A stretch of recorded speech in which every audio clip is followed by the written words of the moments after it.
오전에 주문하고 오후에 읽자. 예스24 총알 배송. 대한민국 1등 인터넷 사전 예스24. 영화 예매도 예스하세요.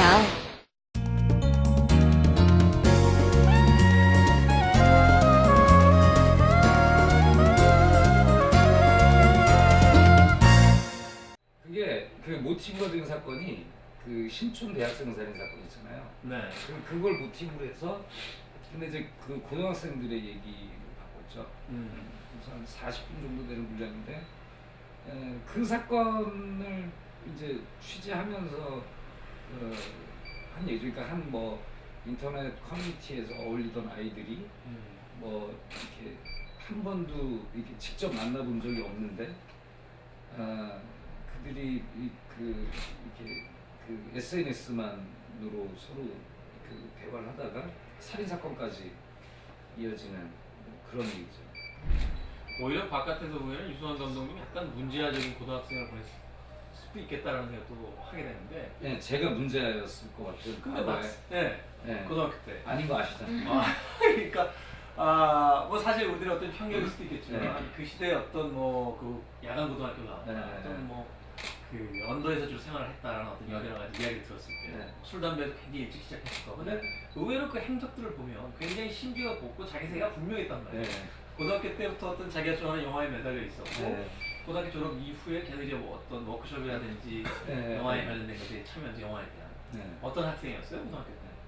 저는 존재감이 거의 없는 학생이었어요. 그러니까 유령 같은 사람이죠. 그리고 그러니까 때리는 것도 싫고 맞는 것도 싫고 그리고 이렇게 애들 눈에 띄는 것도 싫고 선생님 눈에 띄는 것도 싫고 그렇다고 무슨 왕따거나 그런 건 아니었는데 애들하고 잘 지냈어요. 잘 지냈는데 근데 저는 제 주변 환경이 이게 거칠어서 어쩔 수 없이 거기 이제 적응을 하려다 보니까 좀 그런 세계에서 뭐 살았던 거고 만약에 제가 무슨 뭐 강남 파라군의 번듯한 데에서 그냥 이렇게 살았으면 정말 뭐 이렇게 아무것도 아닌 친구였겠죠. 지금도 그냥 뭐 아무것도 아닌 아주 평범한 그렇게 살았을 것 같은데 어떻게 보면 저한테는 제 환경이 뭐 이렇게 어려서 부모님도 가시고 뭐 되게 가난했고 그렇기 때문에 뭐 제가 원치 않은 세계에 살아야 됐고 근데 결과적으로는 그게 저한테는 굉장히 큰 그 도움이 되는 시기가 됐던 것 같아요. 지금 돌이켜보면 요즘 사춘기를 겪는 것 같아요. 그러니까 저는 사춘기가 없었던 사람이거든요. 네.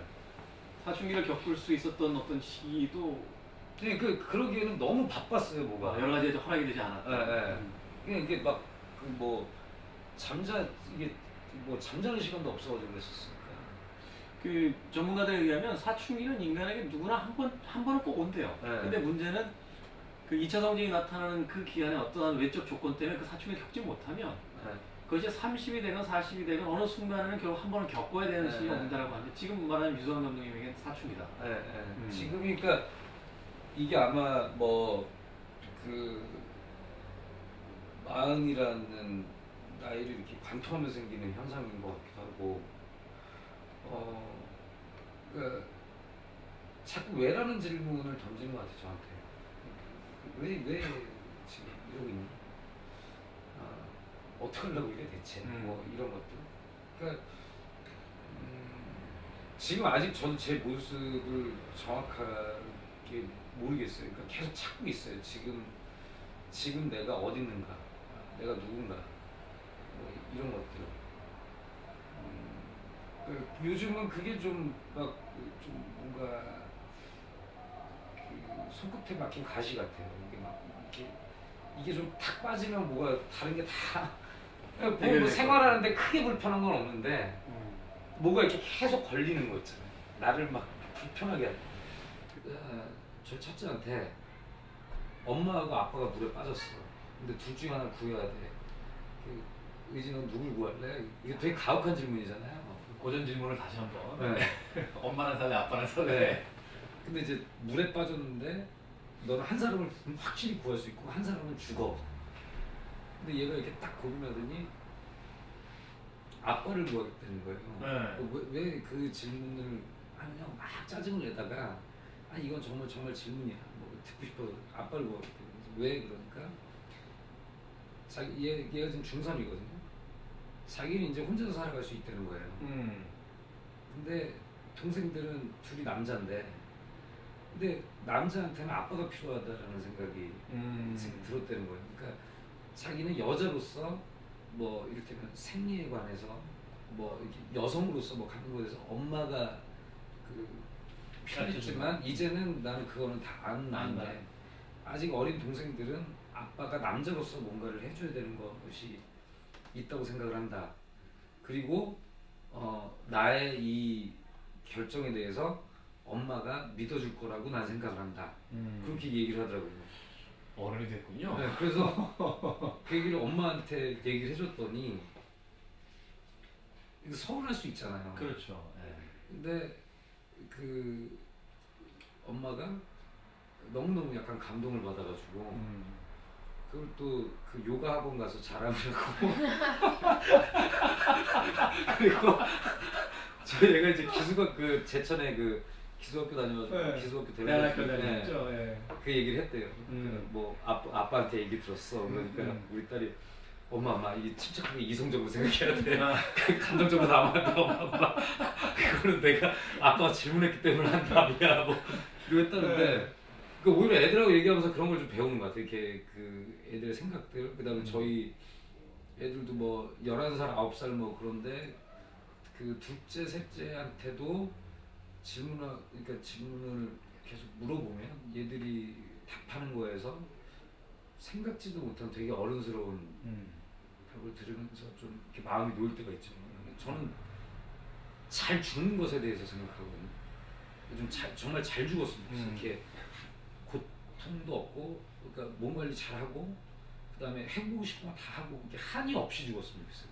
죽을 때. 근데 그러려면 자기가 하고 싶은 걸 해봐야 되잖아요. 막상 해보면 또 별게 아니야.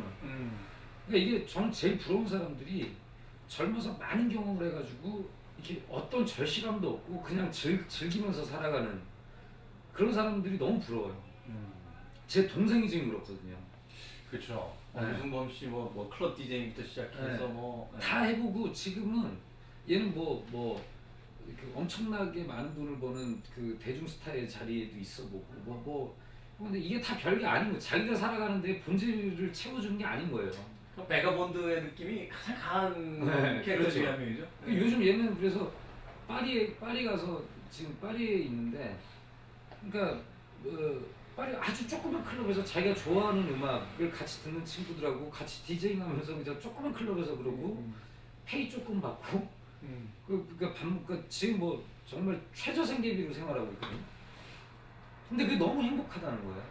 훌쩍 떠나서 모든 것을 그 좋아하던 옷들도 다 사람을 줘버리고, 그러니까 서울대 간다고 해서 행복을 보장하느냐? 행복은 보장될 수 있는 게 아닌 것 같아요. 그러니까 행복할 수 있는, 그러니까 저도 요즘 저를 자꾸 바라보는 게, 아니 나를 알아야 뭐 내 컨디션을 알아야 뭐 행복이고 뭐를 찾는데, 그러니까 그 좀 뭐 이 인터뷰 보시는 분들도 그냥 뭐 행복이라는 거 뭐 이렇게 거창한 데 있는 것도 아닌 것 같고, 예를 들어서 굳이 그 자기가 하고 싶은 일을 하는 게 저처럼 그런 게 제일 좋긴 하지만 그게 아니더라도 그러면 자기가 하기 싫은 일은 자기가 하고 싶은 일을 하기 위해서 그냥 최소한의 그 뭔가를 이렇게 노동력을 제공한다고 생각을 하고, 그리고 자기가 하고 싶은 걸 또 찾아가지고 끊임없이 살고, 무슨 막 회사에 충성하면서 막 그렇게 살거나 뭐 막 공부하느라고 인생을 다 소비하거나,